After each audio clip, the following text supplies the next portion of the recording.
আপনি? দোলনের কথায় আশার ভ্রু কোঁচকায়। সরি? আপনি কি আমাকে চিনেন বা আমি আপনাকে চিনি? আল্লাহ, আপনার স্মৃতিশক্তি এত ফুরবল! Excuse me? আরে, আমাকে চিনতে পারছেন না? ওই যে সকালের মেয়েটা যাকে আপনি ফুটবল থেকে বাঁচিয়েছেন। চিনার উপায় আছে? কাদা দিয়ে যেভাবে মেকআপ করে আছেন দেখে তো সকালের মেয়েটা নাপেতনির মতো লাগছে। আষাঢ়ের কথায় দোলন নিজের মুখে হাত দিয়ে দেখে পুরো মুখে কাদায় মাখামাখি। এদিক ওদিক তাকিয়ে দোলন পানি খোঁজার চেষ্টা করে। কোথাও টিউবওয়েল বা পানির ট্যাপ দেখতে পায় না। এখন বৃষ্টিও হচ্ছে না যে বৃষ্টির পানিতে ধুয়ে যাবে। এভাবে রাস্তা দিয়ে হাঁটলে মানুষ হাসবে, কথাগুলো ভেবে নিমিষেই দোলনের মনটা খারাপ হয়ে গেল। আশার দোলনের দিকে তাকিয়ে নিজের গাড়ি থেকে একটা পানির বোতল বের করে হাতের ইশারায় বোঝায় মুখ ধুয়ে নিতে। দোলন পানির বোতল নিয়ে এক সাইডে গিয়ে মুখ ধুতে থাকে। আশার নিজের পকেটে হাত দিয়ে গাড়িতে হেলান দিয়ে ফোন দেখতে থাকে। ফোন দেখতে দেখতে হুট করেই আষাঢ়ের চোখ যায় দোলনের দিকে। কিছু একটা দেখে আষাঢ়ের চোখ ওইখানেই আটকে যায়। আশার ফোনটা হাতে নিয়ে ফটাফট কয়েকটা ছবি তুলে নেয়। আশার নিজেও জানে না এই কাজটা সে কেন করল। দোলন হাত মুখ ধুয়ে বোতলটা আশারকে ফিরিয়ে দেয়। আশার চোখের ইশারায় গাড়ির পিছনে বোতল রাখতে বলে। দোলন বোতল রেখে নিজের ভাঙা ছাতা আর ঔষধের ব্যাগটা তুলতে গিয়ে একটা ঘুমের ঔষধের পাতা বেরিয়ে পড়ে। দোলন ঔষধের পাতাটা তুলে নেয় সময় আশার ওই দিকেই তাকিয়েছিল। বাই এনি চান্স তুমি সুইসাইড করার প্ল্যান করছো না তো আবার? আষাঢ়ের কথায় দোলন এদিক ওদিক তাকায়। দোলনকে তাকাতে দেখে বলে, আমি তোমাকেই বলছি বুদ্ধু। দোলন কিছুটা অবাক হয়ে বলে, আমাকে? আমি সুইসাইড করতে যাব কোন দুঃখে শুনি? তাহলে এতগুলা ঘুমের ঔষধ তোমার ব্যাগে কি করছে? ডাক্তারের পারমিশন ছাড়া এত ঘুমের ঔষধ পাওয়া যায় না। এই তোমার কাছে এতগুলো ঘুমের ঔষধ বিক্রি করলো কি করে? প্রেসক্রিপশন দেখাও দেখি আমাকে। সাহায্য করার জন্য ধন্যবাদ। এবার আপনি আসুন, আমিও গেলাম, টাটা।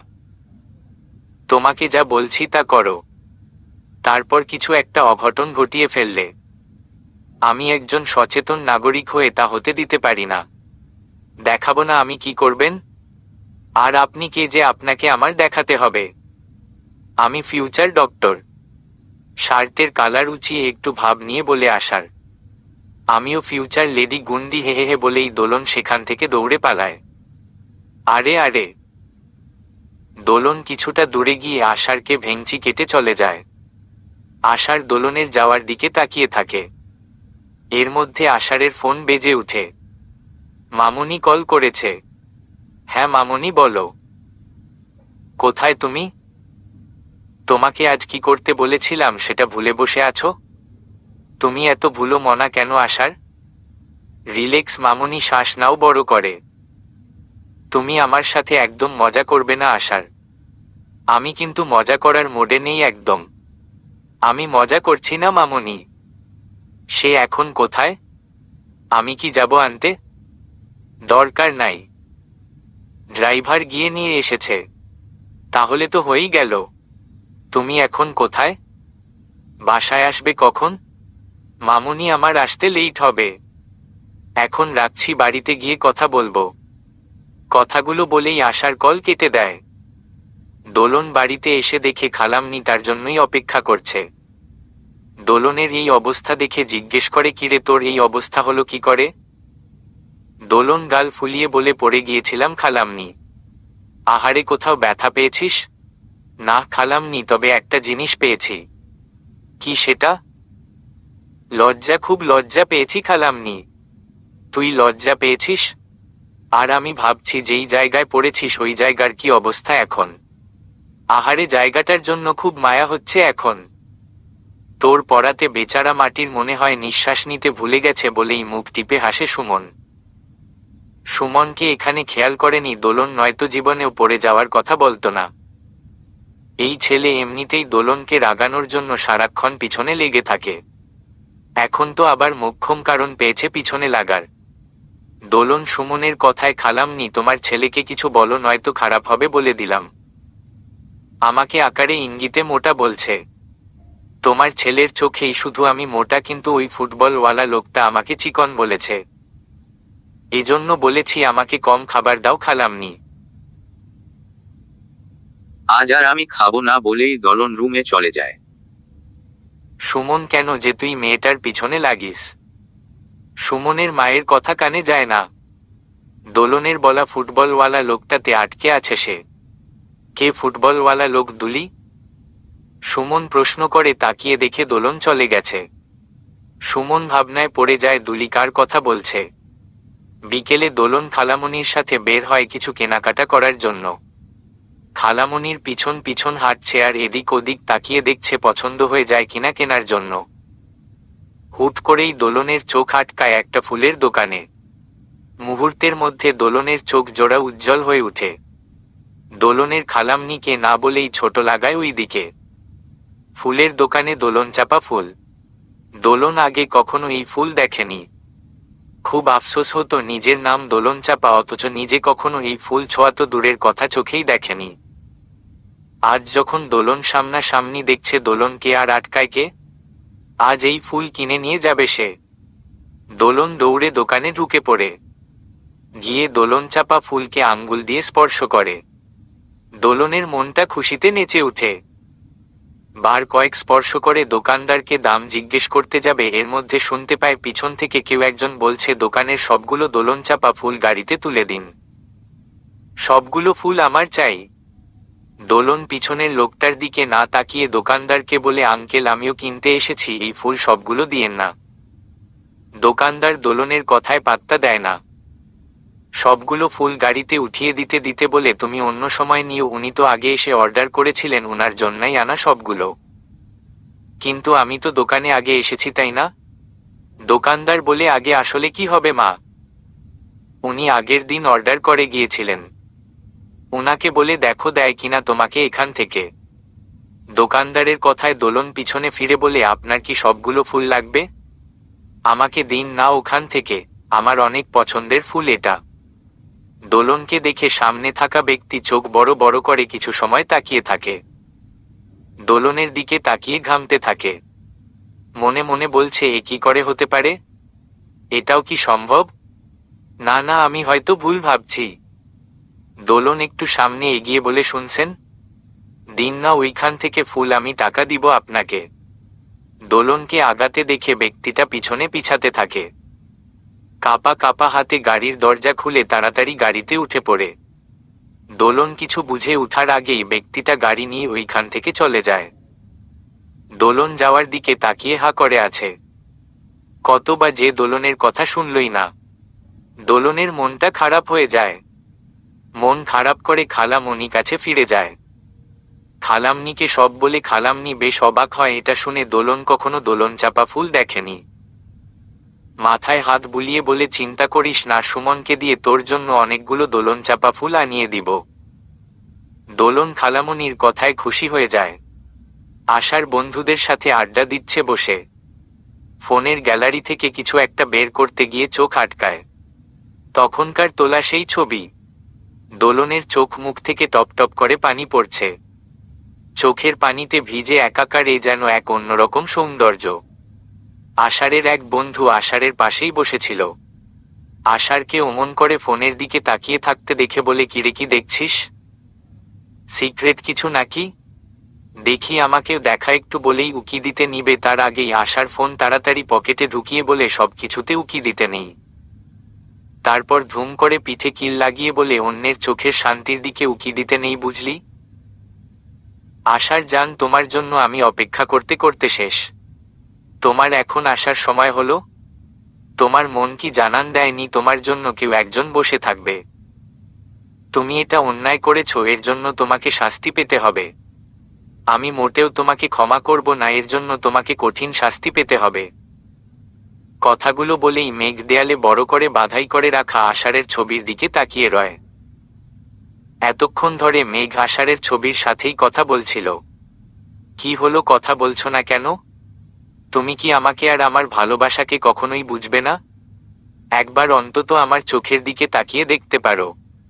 চোখের দিকে তাকালেই বুঝতে আমার মনে তোমার জন্য কত ভালোবাসা লুকিয়ে আছে। কবে বুঝবে আশার আমাকে তুমি? তুই কাকে নিয়ে কথা বলছিস তুই নিজেও জানিস না। এক থাপ্পড় দিয়ে তোর বাপের নাম ভুলিয়ে দিব আমি বেয়াদব। আশার। আষাঢ়ের এহেন কথায় মেঘের অন্তর আত্মা কেঁপে ওঠে। ভয় গলা শুকিয়ে কাঠ। আশার কি তাহলে সব কথা শুনে নিয়েছে? কিন্তু কি করে শুনল? মেঘ তো সব কথা মনে মনে আষাঢ়ের ছবির সাথে বলেছে। ফোনে দেখে তুই বেঁচে গেলি। সামনাসামনি হতি দেখিয়ে দিতাম আশার কি জিনিস, কার সাথে তুই লাগতে আসছিস। আষাঢ়ের এই কথা শুনে মেঘ বুঝতে পারে আশার ফোনে কথা বলছে। মেঘ স্বস্তির নিঃশ্বাস নেয়। এমন ভয় কবে পেয়েছিল মেঘের মনে নেই।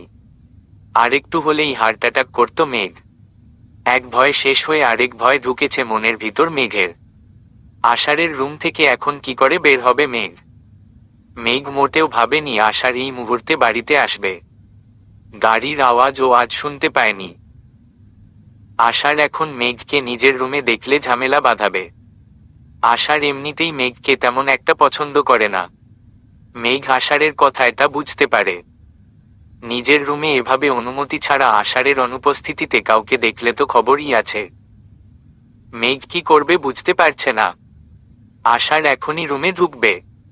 কোনো উপায় না পেয়ে আলমারির পিছনে গিয়ে লুকিয়ে পড়ে আষাঢ় নিজের রুমে ঢুকে ফোনটা বের করে। কি মনে করে গ্যালারিতে ঢুকে ফোনের দিকে কিছু সময় তাকিয়ে থেকে ফোনটা বিছানায় রাখে, তারপর শার্ট খুলে ওয়াশরুমে চলে যায়। মেঘ আলমারির পিছন থেকে বের হয়ে আসে। বিছানার উপর ফোনের দিকে চোখ যায় মেঘের। আষাঢ়ের ফোনের স্ক্রিনের আলো এখনো জ্বলজ্বল করছে। মেঘ উল্টো পাশ থেকে শুধু লম্বা চুল দেখতে পায়। বুঝতে পারে কারো ছবি, মেয়ের ছবি নয়তো। এই ভেবে একটু এগিয়ে যাবে দেখার জন্য, তার মধ্যে ফোন বেজে ওঠে। ওয়াশরুমের দরজা খোলার ও শব্দ হয়।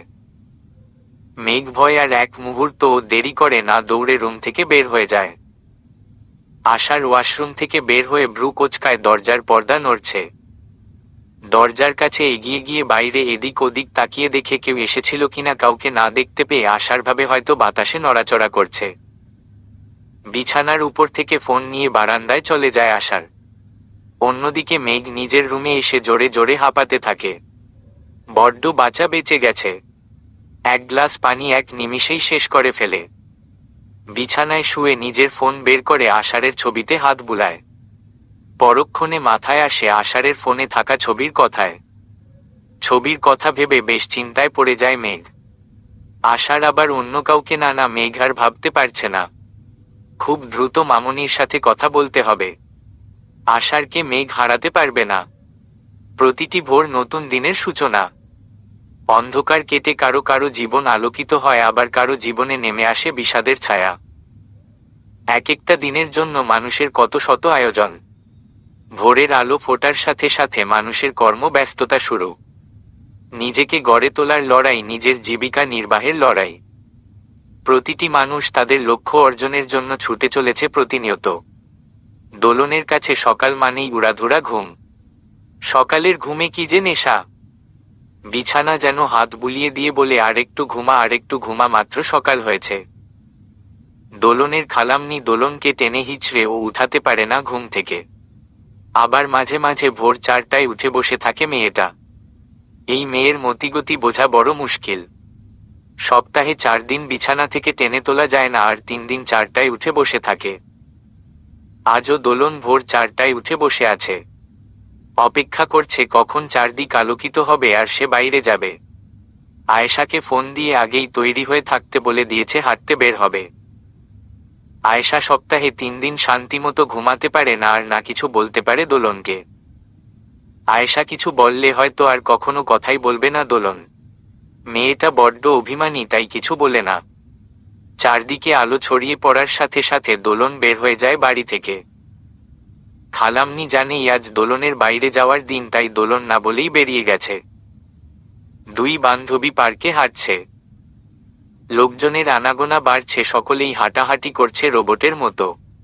এখানে দোলন একটা কারণে আসে। এই লোকজন হাঁটাহাঁটি করছে, মনে হচ্ছে অন্য গ্রহের বাসিন্দা সকলে। কেউ কারো দিকে তাকানোর সময় নেই, সবাই হাঁটাহাঁটি নিয়ে ব্যস্ত।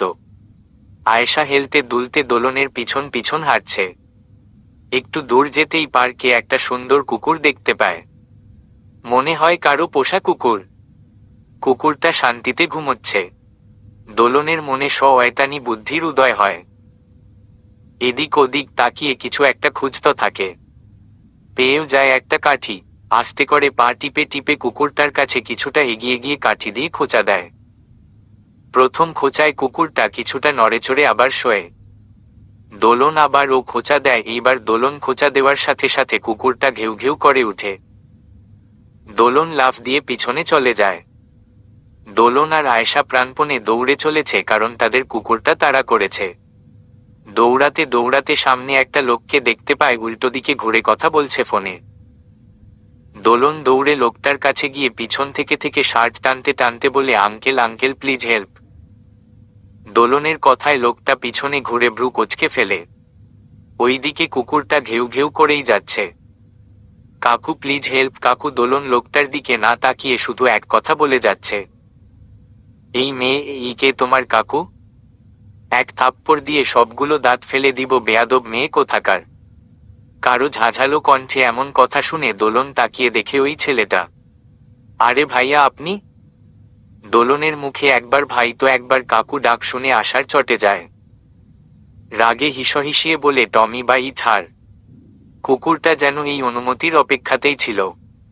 আশার বলতে দেরি, কুকুর লাফ দিতে দেরি হয় না।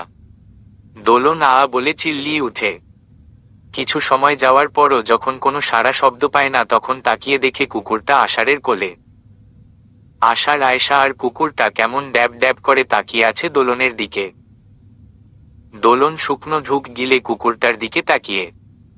কুকুরটা এমনভাবে তাকিয়ে আছে যেন এখনই কাঁচা চিবিয়ে খাবে দোলনকে। আষাঢ়ের দিকে তাকিয়ে দেখে আষাঢ় রাগী দৃষ্টিতে তাকিয়ে আছে তার দিকে। আপনারা কি ভাই ভাই? দোলন, মানে? আষাঢ়, না মানে আপনি আর কুকুরটা একই লুক নিয়ে তাকিয়ে আছেন, তাই জিজ্ঞেস করলাম। হে হে হে। আষাঢ় দাঁতে দাঁত চেপে বলে, ফা জিল মেয়ে, কত বড় সাহস আমাকে টমির সাথে তুলনা করছো? আয়েশা এতক্ষণ নীরব দর্শক ছিল। নিজের বান্ধবীর লাগাম ছাড়া কথায় এখনই কয়েল্লা কাটটা যাবে বুঝতে পারছে। তাই দোলনের হাত ধরে দৌড় দিতে দিতে বলে, ভাগ দোলন ভাগ, নয়তো একবার কুকুর থেকে বাঁচলে ও এখন আর বাঁচবি না। তোকে আর আমাকে কুকুরটার ব্রেকফাস্ট হতে হবে। দোলন ও বুঝতে পারে একটু বেশি বলে ফেলেছে, তাই আয়েশার সাথে সেও দৌড়ে পালায়। আশার ওদের যাওয়ার দিকে তাকিয়ে মনে মনে বলে, দোলন, দোলন চাপা ফুল, দোল দোল দোলনি, রাঙা মাথার চিরুনি, এনে দিব হাট থেকে, মান তুমি করো না। দোলন মুখ ফুলিয়ে রুমের দরজা দিয়ে বসে আছে। সেই কখন থেকে সুমন ডেকে যাচ্ছে, কিন্তু মেয়েটা দরজা খুলছে না। সুমন অনেক করে ডেকেও যখন দরজা খুলাতে পারেনি, তখন এরকম সুর তুলে গান গেয়ে চলেছে। সুমনের গানে দোলন তেলে বেগুনে জ্বলে উঠে। একেই তো সকালে বলে গেছে আজ দোলন চাপা ফুল আনবে। দোলন কত আশা নিয়ে বসেছিল তার ভাই তার জন্য দোলন চাপা ফুল নিয়ে আসবে। সারাদিন সুমনের জন্য অপেক্ষা করে দোলন। সুমন যখন বাড়িতে আসে, দোলন নিজে দরজা খুলতে যায় আনন্দের সাথে। দোলন আশায় ছিল সে দরজা খোলার সাথে সাথে সুমন ফুল বাড়িয়ে দিয়ে বলবে, এই নে তোর ফুল। কিন্তু দোলনের সব আশা ভেঙে দিয়ে সুমন দোলনের মাথা গাঁটটা মেরে বলে, সামনে থেকে সর। খাম্বার মতো দাঁড়িয়ে আছে, আমার ভিতরে প্রবেশ করার জন্য তোর থেকে টিকিট কাটতে হবে নাকি? দোলন মন খারাপ করে কিছু সময় দাঁড়িয়ে থাকে। কিছু সময় অপেক্ষা করে সুমন ফুলের ব্যাপারে কিছু বলে নাকি, কিন্তু সুমন কিছুই বলে না। দোলন ধৈর্য হারা হয়ে বলে, ভাইয়া আমার ফুল কোথায়? কিসের ফুল? তুমি ভুলে গেছো সকালের কথা? কি বলেছিলে মনে নেই তোমার? কই কি বলেছি আমার মনে পড়ছে না? সত্যিই তোমার মনে নেই? তোর কি মনে হয় আমি মিথ্যা বলছি? দোলন আর একটা কথাও বলে না, কাদু কাদু মুখ নিয়ে সেই যে দরজা দিয়েছে রুমের এখনো খুলছে না। সুমন ফুল নিয়ে এসেছে ঠিকই, কিন্তু দোলনকে রাগানোর জন্য বলেছে আনেনি। কিন্তু সে ঠিক দোলন চাপা এনেছে দোলনের জন্য। কি করে বলবে এখন মেয়েটাকে? দরজাও খুলছে না। সুমনের কথাকে পাত্তাই দিচ্ছে না দোলন। সুমন কোনো উপায় না পেয়ে ফুলের ছবি তুলে দোলনকে সেন্ড করে। দোলন মেসেজের শব্দে ফোন হাতে নেয়। ফোনের দিকে তাকিয়ে চোখ ঝলমলিয়ে উঠে দোলনের। সুমন তাকে দোলন চাপা ফুলের ছবি পাঠিয়েছে, তার মানে ফুল এনেছে। এক দৌড়ে দরজা খুলে রুম থেকে বের হয়ে সুমনের হাত থেকে খপ করে ফুলের তোড়াটা নিয়ে নেয়। ফুলগুলো নিয়ে দোলন কি পরিমাণ যে খুশি হয়। সুমন শুধু তাকিয়ে তাকিয়ে দোলনের কাণ্ড দেখছে। অনেক দিন পরে দোলনকে এই সামান্য ফুল পেয়ে এত খুশি দেখাচ্ছে আজ। দোলন খুশি হয়ে ফুল নিয়ে ছাদে চলে যায়। ছাদে গিয়ে ফুল নিয়ে অনেকগুলো ছবি ক্লিক করে। ভালো কয়েকটা সিলেক্ট করে আয়েশাকে সেন্ড করে পছন্দ করে দেওয়ার জন্য। সিলেক্ট করে দে। সবগুলোই তো সুন্দর। গা ঘি সবগুলো কি আর প্রোফাইল দিতে পারবো? ওহ, পিপি দিবি? আচ্ছা, ওয়েট দিচ্ছি। আয়েশা অনেক ভেবে চিনতে একটা পিকচার সিলেক্ট করে দেয়। দোলন সাথে সাথে ওই পিক প্রোফাইলে দিয়ে দেয়। ফোন স্ক্রোল করতে করতে ভুলবশত একটা আইডিতে ফ্রেন্ড রিকোয়েস্ট চলে যায়। দোলন তেমন খেয়াল করেনি। ওই মুহূর্তে দোলনের খালামণির ডাক আসায় ফোন রেখেই বেরিয়ে যায়। দোলন জানতেও পারে না সে নিজের অজান্তেই কি করে ফেলেছে। আজ শুক্রবার।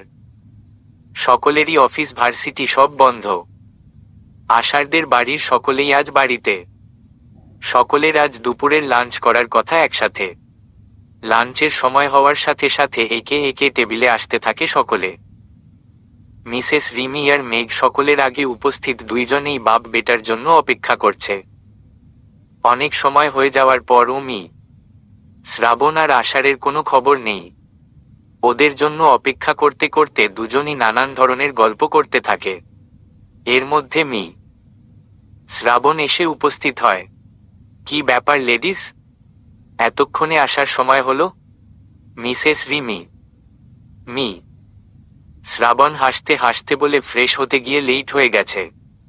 তারপর মেঘের দিকে তাকিয়ে বলে, মেঘ মামুনি সব ঠিকঠাক? আমাদের এখানে কেমন লাগছে তোমার? কোনো অসুবিধা হচ্ছে না তো? না আঙ্কেল, সব ঠিকঠাক, কোনো অসুবিধা হচ্ছে না। মেঘ: গুড। অসুবিধা হলে বা কোনো দরকার হলে অবশ্যই আমাকে জানাবে। হ্যাঁ আঙ্কেল। তা রিমি, তোমার নবাবপুত্র কোথায়? বাপকা বেটাই তো দুজনই লেট লতিফ। মিসেস রিমির কথায় শ্রাবণ শব্দ করে হেসে দেয়। ওদের কথোপকথনের মধ্যে মেঘ সামনের দিকে তাকিয়ে থমকে যায়। চোখ দুটো মুগ্ধতায় ছেয়ে যায়। আশার সিঁড়ি দিয়ে নিচে নামছে আর নিজের ভেজা চুলগুলো ঝাঁকাচ্ছে। আষাঢ়ের পরনের ব্লু টি শার্টটা বেশ কিছু জায়গায় ভিজে লেপ্টে আছে আষাঢ়ের শরীর সাথে। এই কালারের টি শার্টে আষাঢ়কে কি যে হ্যান্ডসাম লাগছে। মেঘ চেয়ে ও আষাঢ়ের দিক থেকে চোখ সরিয়ে নিতে পারছে না। মেঘের হুঁশ আসে আষাঢ় যখন চেয়ার টেনে বসে তার শব্দে। মেঘ নিজেকে সামলে শুকনো ঢুক গিলে। তোমরা এখনো খাওয়া শুরু করনি কেন? আষাঢ়: তোমার জন্যই অপেক্ষা করছিলাম বেটা। শ্রাবণ: দিস ইজ নট ফেয়ার বাবা, খাওয়া শুরু করতে আমার জন্য অপেক্ষা করার তো কিছু নেই। সপ্তাহে এই একটা দিনই একসাথে খেতে খেতে গল্প করার সুযোগ পাই। সেই সুযোগ হাতছাড়া করে কে শুনি? মিসেস রিমি। আষাঢ় হাসে আর কিছু বলে না। তা আষাঢ়, তোমার পড়াশোনা কেমন চলছে? গুড বাবা। বাবা ছেলের মধ্যে আরো নানান ধরনের কথা হতে থাকে। মিসেস রিমিও বলছে মাঝে মাঝে। এর মধ্যে নীরব দর্শক হলো মেঘ। আষাঢ়ের সাথে একসাথে খাবে বলে কত সাজুগুজু করেছে সময় নিয়ে, অথচ ছেলেটা একটা বার ফিরেও তাকাচ্ছে না তার দিকে। মানুষ তো ফর্মালিটির জন্য ও ভালো মন্দ জিজ্ঞেস করে। মেঘ একটা দীর্ঘ শ্বাস ছেড়ে খাওয়ায় মন দেয়, কিন্তু খুব করে চায় আষাঢ় যেন একটা বার তার দিকে ফিরে তাকায়। আষাঢ় খেতে খেতে বাম হাতে মোবাইলটা নেয়, কিছু একটা মনে পড়েছে তার। মেসেঞ্জারে ঢুকে নিজের কাজ শেষ করে। কি মনে করে ফেসবুকে ঢুকে আষাঢ়। রিকোয়েস্ট অপশনে অনেকগুলো ফ্রেন্ড রিকোয়েস্ট এসেছে। আষাঢ় রিকোয়েস্ট অপশনে ক্লিক করতেই সবার প্রথমে দোলন চাপা নাম দেখতে পায়। আষাঢ় বেশ অবাক হয় দোলনের ছবি দেখে, আরো বেশি অবাক হয় আষাঢ়কে রিকোয়েস্ট দিয়েছে এটা দেখে। আষাঢ় কোনো কিছু না ভেবে এক মুহূর্ত ও দেরি না করে অ্যাকসেপ্ট করে নেয়। রিকোয়েস্ট অ্যাকসেপ্ট করে সাথে সাথে মেসেজ অপশনে গিয়ে লিখে হোয়াট। আষাঢ় মেসেজ দেওয়ার সাথে সাথেই সিন হয়। দোলন মাত্রই মেসেঞ্জারে ঢুকেছে আড্ডা দিতে। দোলন মেসেজ সিন করে আগে আইডি ভিজিট করতে চলে যায়। আশা রেহমাদ।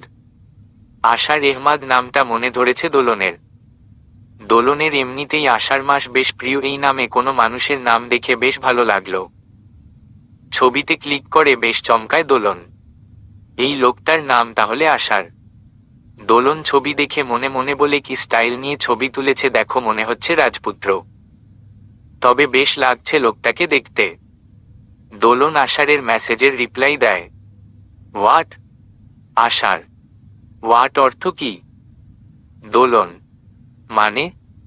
আপনি প্রশ্ন করলেন, আমি উত্তর দিলাম। প্লাস পাগল মেয়ে, ছাগল ছেলে বলেই দোলন জিভে মর দেয়। কথার তালে তালে কি বলে ফেলেছে। দোলন তাড়াতাড়ি মেসেজ রিমুভ করতে নিয়ে দেখে অলরেডি মেসেজ সিন হয়ে গেছে। দোলন রে, এইবার তোর কি হবে? লোকটা তোকে মোবাইলের ভিতর দিয়ে এসেছি, বিয়ে খাবে। আশার দোলনের মেসেজের কোনো রিপ্লাই না দেওয়ায় তাড়াতাড়ি দোলন মেসেজ রিমুভ করে অনলাইন থেকে চলে যায়। মেঘ আষাঢ়ের দিকে তাকিয়ে আছে, বুঝতে পারছে না খেতে বসেও কার সাথে এত মেসেজ করছে। মেঘের কেন জানি দেখতে ইচ্ছে করছে কার সাথে কথা বলছে। মেঘ ঘাড় উঁচিয়ে দেখার চেষ্টা করে। আষাঢ় কিছু সময় ফোনের দিকে তাকিয়ে থাকে। তারপর কেন জানি দোলনের মেসেজটা পড়ে রাগ না উঠে হাসি পাচ্ছে। আষাঢ় ঠোঁট কামড়ে হেসে দোলনের মেসেজের রিপ্লাই দেয়, সামনে একবার পাই মেয়ে, তোমার খবর আছে। তারপর মোবাইল রেখে খাওয়ায় মন দেয়। চিত্রা শাড়ির কুচি ঠিক করে বলে, কিরে কোথায় ছিলি তুই? প্রশ্ন করে চিত্রা আয়নার দিকে তাকিয়ে ঘাবড়ে যায় কিছুটা জোহানকে এখানে দেখে। শুকনো ঢুক গিলে তুতলিয়ে তুতলিয়ে বলে, আপনি? জোহান কোনো উত্তর না দিয়ে এক দৃষ্টিতে তাকিয়ে থাকে। চিত্রা সরে আসতে নিলে জোহানের হুঁশ আসে। জোহান চিত্রার থেকে চোখ সরিয়ে নিয়ে আবারও চিত্রার দিকে তাকিয়ে পিছন থেকে আঁচল ধরে টান দেয়। চিত্রা চোখ বড় বড় করে তাকিয়ে জোহান বলে চিল্লিয়ে উঠে। জোহান কিছু বলার আগেই চিত্রা ঠাস করে জোহানের গালে চড় বসিয়ে দেয়। জোহান গালে হাত দিয়ে চিত্রার দিকে তাকায়। দেখিয়ে দিলেন না আপনার আসল রূপ? হা, ভালো মানুষের মুখোশ বের হয়ে গেল। আমি অবাক হয়ে যাচ্ছি জোহান। আমি আবারও দ্বিতীয়বারের মতো মানুষকে বিশ্বাস করে ধোঁকা খেলাম। আসলে আপনিও একটা ক্যারেক্টারলেস। ছি ছি ছি জোহান, আপনাকে আমি বিশ্বাস করেছিলাম। আপনাকে আলাদা ভেবেছিলাম অন্য সবার থেকে, কিন্তু না, আপনি আরো জঘন্য খারাপ। আপনাকে আমার চোখের সামনে সহ্য হচ্ছে না জোহান। প্লিজ আপনি আমার চোখের সামনে থেকে দূর হন। এই মুখ দেখতে আমার ঘেন্না লাগছে বলেই চিত্রা অন্যদিকে চোখ ফিরিয়ে নেয়। জোহান ঠোঁট কামড়ে ধরে হাসে চিত্রার দিকে তাকিয়ে, কিন্তু তার চোখ জোড়া পানিতে টইটম্বুর হয়ে আছে। চিত্রার কথাগুলো জোহানের কানে বাজছে। জোহান চিত্রার দিকে তাকিয়েই উল্টো দিকে পেছাতে থাকে। কয়েক মিনিট পর চিত্রা বুঝতে পারল তার পিঠে খুব চুলকাচ্ছে। চিত্রা হাত দিতেই কিছু একটা নরম হাতে লাগে।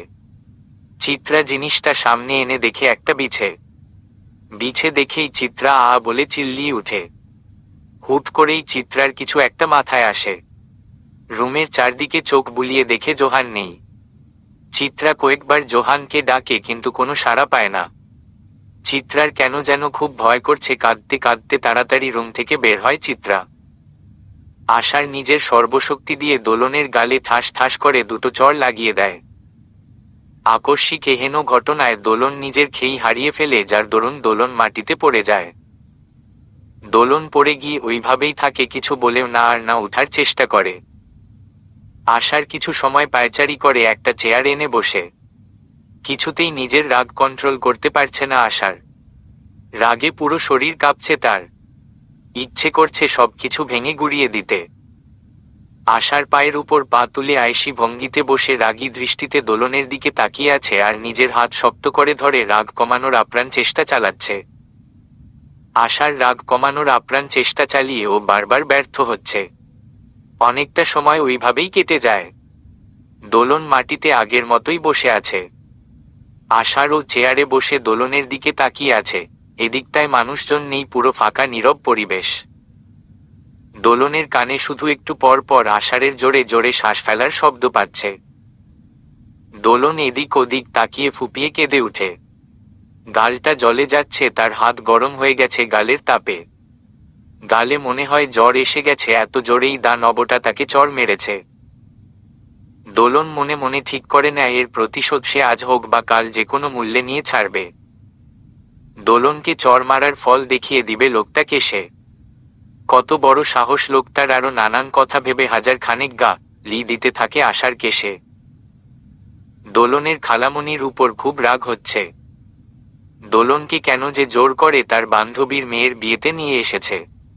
না এখানে আসতো আর না এই বজ্জাত লোকটার সাথে দেখা হতো। মেসেজে কি সুন্দর ব্যবহার করে লোকটা, আর এখানে দেখো কোনো কারণ ছাড়া ঠাস করে চর দিয়ে বসলো। হা রামি, আজই আমি তোকে ব্লক করব, দাঁড়া। কেমন আছো, কি করছো, শরীর ঠিক আছে, খাবার খেয়েছো বলা, আমি বের করব তোর। দোলন মনে মনে বলতে থাকে কথাগুলো। আশার দোলনের মুখের দিকে তাকিয়ে থাকে কিছু সময়। দোলনের মুখের ভঙ্গি দেখে আশার ঠিক বুঝতে পারছে মেয়েটা তার গুষ্টি উদ্ধার করছে। আশারের কেন যেন রাগের মধ্যে ও হাসি পেয়ে যাচ্ছে। অনেক কষ্টে আশার নিজের হাসি কন্ট্রোল করে রাখে। তারপর মুখটা গম্ভীর করে বলে, আমাকে আরেকবার বকা দিলে খবর আছে মেয়ে তোমার। আশারের কথায় দোলন আশারের দিকে ভ্রু কুঁচকে তাকায়। সে তো মনে মনে লোকটাকে বকছে। লোকটা বুঝলো কি করে দোলন তাকে বকছে? আমি সব বুঝতে পারি। আশারের কথা এবার দোলন একটু ঘাবড়ায়। লোকটা কি করে দোলনের মনে মনে বলা সব কথা বুঝে ফেলছে বুঝতে পারছে না। তোমার ও তো কিছু বুঝে কাজ নেই। আমি সব জানতে এবং বুঝতে পারি। নেক্সট টাইম কিছু করা বা নিজের মনে মনে ও কিছু বলার আগে 1000 বার ভেবে নিবে ওকে। ভাববো না, কিছু ভাববো না, এখন মনে মনে না সামনাসামনি জোরে জোরে আওয়াজ করেই বকবো। আপনার সাহস কি করে হয় আমাকে চড় মারার? বিয়ে বাড়িতে একটা মেয়েকে একা পেয়ে গুয়েন্ডাগিরি করছেন। তুমি তো গুন্ডাগিরির কিছুই দেখনি। আর রইল চরের কথা। অন্যায় করেছ, অনেক বড় অন্যায় করেছ, এর জন্য চরও মেরেছি। দরকার পড়লে আরো 1000টা চর মারব। আরেকবার আমাকে চর মারতে আসেন দেখি। ওই হাত ভেঙে তত্তারে খাওয়ামু। গুয়েন্ডা কোথাকার, শুধু শুধু কোথা থেকে উড়ে এসে অন্যায় ছাড়া আমাকে মারল। অন্যায়? শুধু অন্যায় না, মহা অন্যায় করেছ তুমি। আজব লোক তো, আপনার সাথে কি অন্যায় করলাম? আপনার সাথে আজ না আমার কথা হয়েছে আর না চর মারার আগে আমি আপনাকে দেখেছি, তাহলে কিসের কি? কি পরে এসেছো তুমি এটা? আশার। কেন জীবনে চোখে দেখেন নাই? শাড়ি পরে এসেছি। শাড়ি কেন পরে এসেছো? আপনাকে বলবো কেন? আবার আরেকটা দিলে ঠিকই বলবে। দিয়ে দেখান দেখি, পুরো বিয়ে বাড়ির লোক চিল্লিয়ে জড়ো করব, তারপর গণধোলাই দিবে। কি বলবে লোকদের? বলবো আপনি আমায় মেরেছেন বা যে লোক। দাঁড়াও, বা যে লোকের নমুনা দেখাচ্ছি। কথাটা বলেই আশার চেয়ার থেকে উঠে দাঁড়ায়। এক পা করে এগোতে থাকে দোলনের দিকে। দোলন এদিক ওদিক তাকিয়ে কাউকে খুঁজতে থাকে। এদিকে কাউকেই দেখতে পায় না। দোলন কোনো উপায় না পেয়ে নিজের পায়ের জুতো জোড়া হাতে তুলে নেয়, এক হাতে আরেক হাতে শাড়ির কুচি ধরে এক দৌড়ে পালায় এখান থেকে। নেক্সট টাইম যেন আর কোথাও শাড়ি পরে যেতে না দেখি, নয়তো আজ একটা খেয়েছো, পরবর্তীতে ডাবল খাবে। আশার 100 বার পরব। এখন থেকে শাড়ি পরেই থাকবো, দেখি কি করেন। দোলন দৌড়ে যেতে যেতে বলে। দোলনকে ছুটে এমনভাবে পালাতে দেখে আশার আর না হেসে পারে না। শব্দ করে হেসে চেয়ারে বসে পড়ে। আজ আশারের বন্ধুর বোনের বিয়ে। আশার বিয়ের দাওয়াত খেতে এসেছে। এখানে এসে যে দোলনকে দেখতে পাবে ভাবেনি আশার। সব ঠিকই ছিল, কিন্তু বিপত্তি বেঁধে যায় তখন, যখন আশেপাশের ছেলেরা দোলনের দিকে মুগ্ধ হয়ে তাকাচ্ছে। দোলনের দিকে অন্য কোনো ছেলে তাকাচ্ছে ভাবতেই কেন জেনে আশারের রক্ত মাথায় উঠে যায়। আশার তবুও নিজেকে যথেষ্ট কন্ট্রোল করে রেখেছিল। কিন্তু যখন দোলন ঝুঁকে কিছু একটা করতে নেয়, তার কোমরের দিক থেকে শাড়ি কিছুটা সরে যায়। দোলনের কোমরের দিকে একটা ছেলে সেই সুযোগে ড্যাব ড্যাব করে তাকিয়েছিল। আশার আর নিজেকে সামলে নিতে পারেনি। আশার কি করবে বুঝতে পারে না, দোলনকে একটা বাচ্চাকে দিয়ে এই দিকে ডাকিয়ে আনে। দোলন সরল মনে আসে, কে জানে তার জন্য এখানে কি অপেক্ষা করছিল। দোলন জানলে এখানে জীবনে ও আসতো না। দোলনকে দেখার সাথে সাথে ওই ছেলেটার অমন করে তাকানো আশারের চোখের সামনে ভেসে ওঠে। দোলন আসার সাথে সাথে আশার কোনো কিছু না বলে চড় মেরে বসে। আশার এখনো ওইখানে বসে আছে। ফোনে কাউকে মেসেজ দেয় আশার। এর মধ্যে দোলন, এই দোলন কই গেলি মা বলতে বলতে একজন এদিকে আসে। দোলনের নাম শুনে আশার ঘাড় ঘুরিয়ে তাকায়। একটা মধ্যে বয়স্ক মহিলা, কিন্তু দেখতে বেশ সুন্দরী ও পরিপাটি। দোলনের খালাম্নি সেই কখন থেকে মেয়েটাকে খুঁজে চলেছে, কিন্তু কোথাও পাচ্ছে না। একজন বলল এদিকে আসতে দেখেছে, তাই তিনি এদিকে খুঁজতে এসেছেন। মেয়েটাকে বলেছে উনার সাথে সাথে থাকতে, কিন্তু মেয়েটা কোথায় চলে গেল। দোলনের খালাম্নি আশারকে দেখতে পেয়ে এগিয়ে আসে। বাবা, একটা মেয়েকে দেখেছো এদিকে? আমার দোলনকে? কার কথা বলছেন আন্টি? আশার না জানার ভান ধরে। ওহ, তাই তো, তুমি চিনবে কি করে, নাম বললে। একটা মেয়ে, চিকনা চাকনা, গায়ের রংটা ফর্সা, লম্বায় তোমার কাঁধ পর্যন্ত হবে। আশার একটু ভাবুক হয়ে বলল, মনে করতে পারছি না আন্টি, দেখেছি নাকি। ও শাড়ি পরা একটা মেয়ে। খালাম্নি, সবুজ শাড়ি? আশার, হ্যাঁ হ্যাঁ বাবা।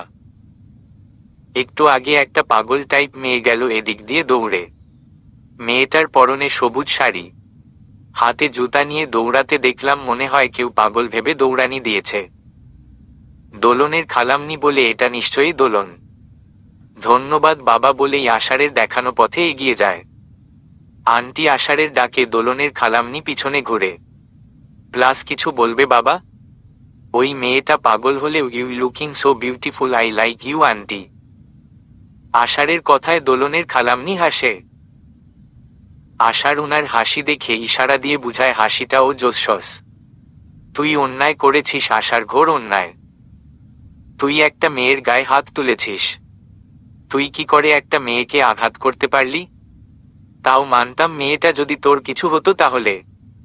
মেয়েটা তোর কিছু হয় না আশার, তুই কোন অধিকারে তার গায়ে হাত তুললি? সে শাড়ি পরুক আর যাই পরুক, তাতে তোর কি? তার দিকে কে তাকালো না তাকালো সেটা দেখার তুই কেউ না। তুই মোটেও ভালো কাজ করিসনি, একদম ভালো কাজ করিসনি তুই। মেয়েটা তোর কেউ না, কেউ না, কেউ না বলেই হুহা করে হেসে উঠে। আশার না বলে চিল্লিয়ে উঠে। পুরো শরীর ঘেমে নিয়ে একাকার। ফুল স্পিডে ফ্যান চলছে, তাও আশারের শরীরে যেন বাতাস লাগছে না। রাতে ঠান্ডা ঠান্ডা ভাব দেখে এসি অফ করে পাখা ছেড়েই ঘুমিয়েছিল আশার, যার দরুন আরো ঘেমে নিয়ে একাকার। নিজেকে শান্ত করে এদিক ওদিক তাকিয়ে দেখে এতক্ষণ স্বপ্ন দেখেছে সে। ঘড়ির কাঁটায় 5টা বাজে। আষাঢ়ের পরনের টি শার্টটা ঘামে ভিজে চিপচিপে হয়ে আছে। টি শার্টটা খুলে রুমের এক কোনায় ছুঁড়ে মারে আষাঢ়। বিছানার পাশের টেবিল থেকে পানি নিয়ে এক নিমিষেই শেষ করে দেয় পুরোটা। আষাঢ়ের কানে একটা বাক্য প্রতিধ্বনিত হচ্ছে বারবার, মেয়েটা তোর কেউ না। যতবার বাক্যটা কানে বাজছে আষাঢ় তত উতলা হয়ে উঠছে। মনের মধ্যে অশান্তি বাসা বেঁধেছে। আষাঢ় ও মনে মনে বলে, দোলন আমার কেউ না। যতবার আষাঢ় দোলন আমার কেউ না বলে ততবারই তার ভিতর থেকে বলে উঠে, দোলন তোর সব আষাঢ়। তুই দোলন বলে মেয়েটাকে পছন্দ করিস, শুধু পছন্দ না, ভালোবেসে ফেলেছিস। ইউ লাভ হার আষাঢ়। আষাঢ় নিজেকে ধাতস্থ করতে না পেরে উঠে দাঁড়ায়। রুমের মধ্যে কিছু সময় পায়চারি করে, এতেও তার শান্তি মিলে না। ফোনটা নিয়ে আষাঢ় বারান্দায় চলে যায়। আষাঢ়ের বিবেক বুঝি এতক্ষণে জাগ্রত হলো। দোলনকে একদম তার মারা উচিত হয়নি। আষাঢ় যতই দোলনকে পছন্দ করুক বা ভালোবাসুক, এভাবে তার একটা মেয়েকে মারা একদম ঠিক হয়নি। দোলনের কাছে সরি বলতে হবে। আষাঢ় বুঝতে পারে মেয়েটার কাছে মাফ না চাইলে শান্তি মিলবে না। আষাঢ় ফোন বের করে মেসেজ দিতে যায়, দোলনকে এখন কল দেওয়া মোটেও ঠিক হবে না। মেসেঞ্জারে কল দিতে গিয়ে দেখে মেয়েটা তাকে ব্লক করে রেখেছে। এটা তো হওয়ারই ছিল, তাই আষাঢ় বেশি অবাক হলো না। আষাঢ় এবার নিজেকে সামলাতে না পেরে সময়ের চিন্তা না করেই দোলনের নাম্বারে কল দেয়। দোলনের নাম্বারটা অনেক কষ্টে জোগাড় করেছে আষাঢ়। দোলনের বান্ধবী আয়েশাকে 7-5 বুঝিয়ে তারপর নিয়েছে নাম্বারটা। দোলন বিছানার উপর বসে বসে ঘুমে ঢুলছে। ভোর হওয়ার অপেক্ষায় আছে, আজ হাঁটতে যাওয়ার দিন। এর মধ্যেই দোলনের ফোনটা বেজে ওঠে। দোলন চোখ কচলাতে কচলাতে ফোনের দিকে তাকায়। একটা আননোন নাম্বার থেকে কল এসেছে। ফোনের দিকে তাকিয়ে থাকতে থাকতে কলটা কেটে যায়। কল কাটার কয়েক সেকেন্ড পর পুনরায় বেজে উঠে আবার ফোন। দোলন ফোন রিসিভ করে ভাবে হয়তো আয়েশা অন্য নাম্বার দিয়ে কল দিয়েছে। যদি আজ হাঁটতে যেতে মানা করে তাহলে আজ খবরই আছে আয়েশার। হ্যালো। দোলনের ঘুমু ঘুমু কণ্ঠে কি যেন একটা ছিল। আশার তার সব গুলিয়ে ফেলছে। আশার চেয়েও মুখ দিয়ে একটা শব্দও উচ্চারণ করতে পারছে না। হ্যালো, কে বলছেন? দোলন আবার জিজ্ঞেস করে। আশার নিশ্চুপ। দোলন বিরক্ত হয়ে নিজেই কল কেটে দেয়। হয়তো ভুলে চলে এসেছে। ফোন রাখার একটু পর আবার কল আসে। এবার ও দোলন হ্যালো বললে কোনো প্রত্যুত্তর আসে না। এবার দোলন বেশ বিরক্ত হয়। গা লি দিতে গিয়ে নিজেকে সামলে নিয়ে কল আবার কেটে দেয়। কল কেটে দোলন আয়েশাকে ফোন দেয় বের হবে বলে হাঁটতে। আশার আবারও কল দেয়। সরি বলতে গিয়ে কিছু বলতেই পারছে না সে, তবে দোলনকে জ্বালাতে বেশ ভালো লাগছে। আশার আবার কল দেয় দোলনকে। দোলনের ফোন ব্যস্ত দেখাচ্ছে। আশার ফোন ব্যস্ত পেয়ে ভ্রু কোঁচকায়। এ সময় আবার কার সাথে কথা বলছে মেয়েটা। আশার একের পর এক কল দিতে থাকে দোলনের ফোনে। দোলন আয়েশার সাথে কথা বলা শেষ করে দেখে আবারও ওই নাম্বার থেকে কল আসছে। এটা যে ইচ্ছে করে কেউ করছে বিরক্ত করার জন্য দোলন বেশ বুঝতে পারছে। দোলনের মাথায় একটা বুদ্ধি আসে। দৌড়ে গিয়ে রান্নাঘর থেকে কিছু একটা নিয়ে আসে। বিছানায় আরামসে বসে এবার শয়। তানি হাসি দিয়ে ফোন রিসিভ করে দোলন। আশার ভেবে নেয় এইবার সরি বলবেই দোলনকে। দোলন ফোন রিসিভ করতেই আশার ফোন কানে ধরে। ফোন কানে ধরে চোখ মুখ কোঁচকে ফেলে। আশারের মনে হচ্ছে তার কানের মধ্যে কেউ বোমা ফাটাচ্ছে। এইবার আশার হ্যালো হ্যালো করছে কিন্তু কোনো লাভ হচ্ছে না। কি এক বিদঘুটে শব্দ আশারের কান ঝালাপালা করে দিচ্ছে। এত শব্দ সহ্য করতে না পেরে আশার ফোন কেটে বারান্দায় রাখা চেয়ারে মাথা চেপে ধরে বসে পড়ে। আশারের মাথা ব্যথা শুরু হয়ে গেছে শব্দের তীব্রতায়। দোলন একটা বাটি এনে তার ভিতর ফোন রেখে চামচ দিয়ে এতক্ষণ ধরে বাটিতে শব্দ করে গেছে। দোলনের খুব হাসি পাচ্ছে। এই ট্রিক্স দোলন ফেসবুকে দেখেছে, তাই বুদ্ধি খাটিয়ে নিজে ট্রাই করল। অনেক সময় যাওয়ার পর বাটি তুলে ফোন হাতে নিয়ে দেখে কল কেটে দিয়েছে। হু হাহা, আর জীবনে মনে থাকলে কল দিবে না। উচিত শিক্ষা দিয়েছি বজ্জাত লোকটাকে, আমাকে ডিস্টার্ব করা না। এবার মজা বুঝো কেমন লাগে বলেই দোলন দরজার দিকে তাকিয়ে শুকনো ঢুক গিলে। দরজার সামনে দোলনের খালামনি আর সুমন দাঁড়িয়ে আছে। দোলনের খালামনি দোলনের দিকে অবাক দৃষ্টিতে তাকিয়ে থাকলেও সুমন কাঁচা চিবিয়ে খাওয়া লুক নিয়ে তার দিকে তাকিয়ে আছে। দোলন আমতা আমতা করে কিছু বলতে যাবে তার আগেই সুমন এগিয়ে আসতে আসতে বলে, আমার ঘুম ভাঙানো, তাই না, দাঁড়া তোকে মজা দেখাচ্ছি। দোলন খালামনি বাঁচাও বলেই বাথরুমে ঢুকে দরজা লাগিয়ে দেয়। বাথরুমে থেকে দোলন চিল্লিয়ে বলে, খালামনি তোমার রাক্ষসের হাত থেকে রক্ষা করো। আমি পারবো না, এত দুষ্টুমি করে কেউ। আমি গেলাম বলেই তিনি চলে যান। খালামনি তুমি এটা করতে পারো না আমার মতো অসহায়ের সাথে। মা চলে গেছে, তুই এবার বের হো। তুই অসহায় না, অন্য কিছু আমি দেখছি। বসলাম তোর বিছানায়, দেখি কতক্ষণ থাকতে পারিস ওইখানে। সুমন সত্যি সত্যি দোলনের বিছানায় বসে থাকে। এভাবে অনেকটা সময় কেটে যায়। দোলন আস্তে করে বাথরুমের দরজা খুলে উকি দিয়ে দেখে সুমন এখনো যায়নি।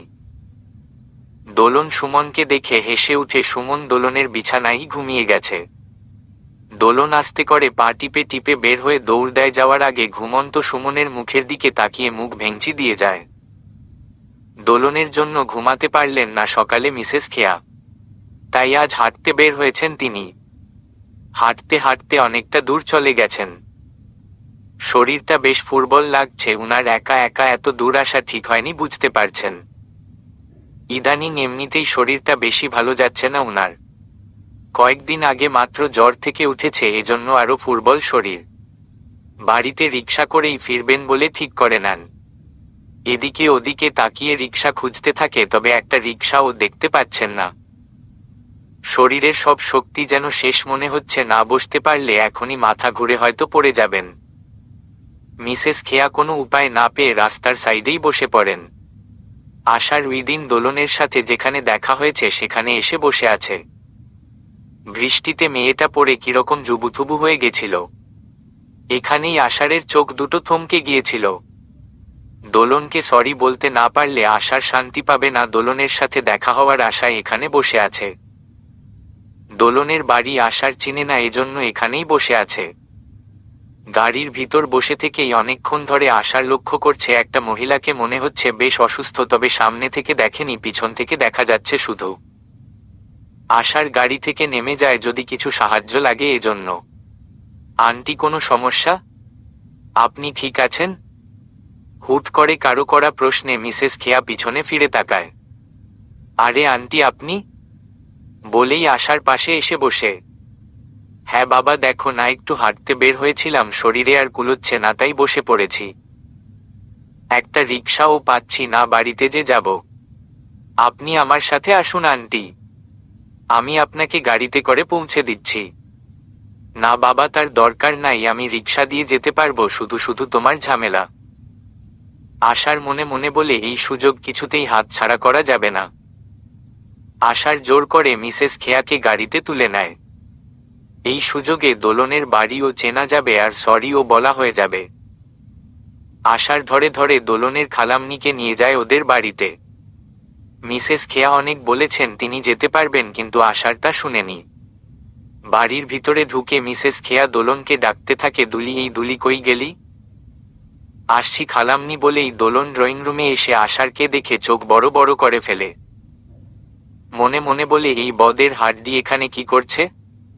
আশার এখনো দোলনকে দেখেনি, সে দেয়ালে টাঙানো মিসেস খেয়ার পাশে দাঁড়ানো এক হাস্যোজ্জ্বল ছবির দিকে তাকিয়ে আছে। ছবিতে থাকা ব্যক্তিকে কোথায় যেন দেখেছে, মনে করতে পারছে না কিছুতেই। চলবে।